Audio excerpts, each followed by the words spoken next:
Hello quotes, അപ്പം നമുക്ക് ഇന്നൊരു പിക്കാച്ചു റോബോട്ടിൽ ഉണ്ടാക്കാമല്ലോ.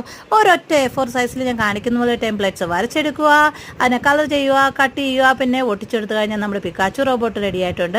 ഇപ്പോഴുള്ള എല്ലാവരും സാൻഡ്രിയ ക്യാരക്ടേഴ്സിനൊക്കെ പണ്ടത്തെ പിള്ളേർക്ക് എന്തുവാണ് പിക്കാച്ചും ഡോറിമോനും ഒക്കെ കഴിഞ്ഞിട്ടേ ഉള്ളായിരുന്നു. അപ്പോൾ ഇപ്പോഴും പിക്കാച്ചു ഒക്കെ കാണുന്നവരാരെല്ലാം ഉണ്ടെങ്കിൽ പറയണം കേട്ടോ.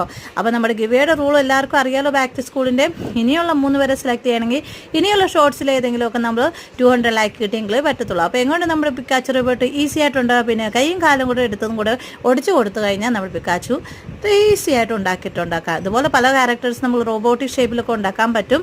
അപ്പോൾ നിങ്ങളൊന്ന് ട്രൈ നോക്കട്ടെ. ഒരു ഒറ്റ പേപ്പറിനകത്ത് വരച്ചെടുത്താൽ മതി കേട്ടോ. മഞ്ഞ പേപ്പർ ഉണ്ട്, മഞ്ഞ പേപ്പർ ചെയ്യാൻ കേട്ടോ. മഞ്ഞ പേപ്പർ ഇല്ലാത്തതുകൊണ്ട് ഞാൻ കളർ അടിച്ചെന്നേ ഉള്ളൂ. അപ്പോൾ വാലും കൂടെ ഒന്ന് വെച്ച് കഴിഞ്ഞാൽ നമ്മുടെ പിക്കാച്ചു റെഡി ആയിട്ടില്ലേ.